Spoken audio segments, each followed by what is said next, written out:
The Diary of Anne Frank is a play that's been around since 1959, and it's based on the actual diary of Anne Frank that was saved by the helpers when the war was over. Her father had it published, and then it was converted into a play in the late 1950s. I saw it when I was 10 years old, when it was done at the high school here, and I was always moved by it at that time, just the power of the message of it, and have always been intrigued by the Holocaust and how man's inhumanity to man.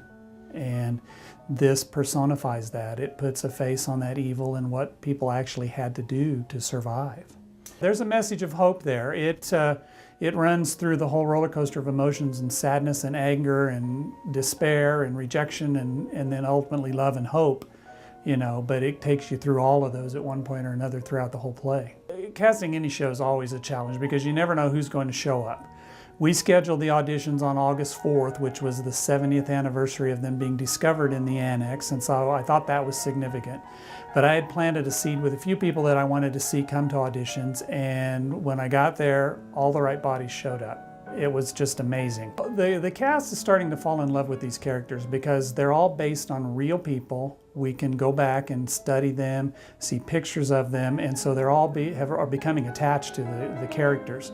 But I think they're developing a love for the story. We've spent some time trying to learn a few Jewish things. We celebrated Rosh Hashanah the other night, so that they kind of get a feeling for that. But it's just the interactions of the different characters and how these 8 people lived in such a tiny, cramped little space for over 2 years. When we did the first read-through, my assignment to them was to find out what they could about their character, and in the play, some of the names were changed from what they were for real. So I said, find out what your real character's real name was and see what you could find out. So it was amazing, some of the things I had already found and knew that they had found and brought too. So they spent some time looking at it.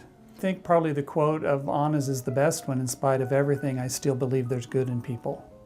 And that's kind of the theme through the whole thing.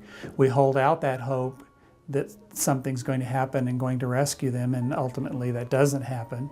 But it's still, and another quote from her is that she wanted to be a writer, she wanted to be a good writer, and she wanted to go on living even after her death.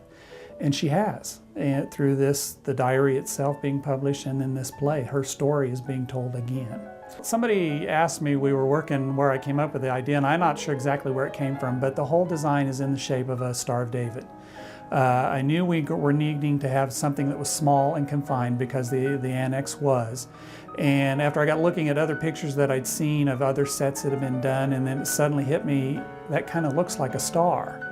And so that's where I kind of landed on the Star of David thing. So that's basically what the stage is laid out with it, and 2 bedroom areas, a water closet, and then the kitchen and the living room. You may think you know it. I mean, I've even found out things about it since then, of just her feelings on life, and you know, her coming to terms with becoming a woman. And I actually think she probably was falling in love with Peter, and all those things happened throughout this story. And then just her learning to deal with the adults, and the adults not always treating her as an adult herself, because by the time they were discovered, she was 15 already, you know. So there's a lot of different little intricacies in the whole thing that come to light as the story's told. My thing has been attention to detail. I want to make sure that the set looks correct. I want the furniture to look like it's the 1930s, and we were lucky to find some things that were period pieces, and then also in just the other parts of the set, making sure that we didn't have plastic things because they didn't have plastic then. There are a total of 10 in the show. Mr. Frank is played by Kelly Carroll, one of our veteran actors. He's been around. He's going to be amazing as Mr. Frank.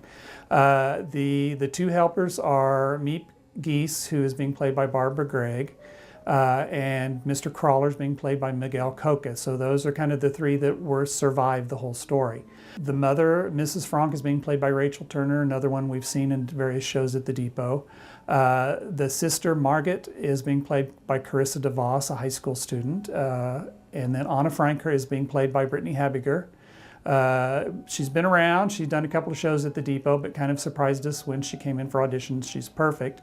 And then the Von Don family, Mr. Von Don is Ron Albrecht, Mrs. Von Don is Anna Klecker, and their son Peter is Saul Garcia. Well, of course, the exhibit that goes along with it, we were very fortunate to get the exhibit from the Anne Frank Center here in the USA. They contacted us once they knew we had the rights to the play. And these traveling exhibits, they try to get them around where the show's being performed, and we're very fortunate that it's going to be here for the whole month of October.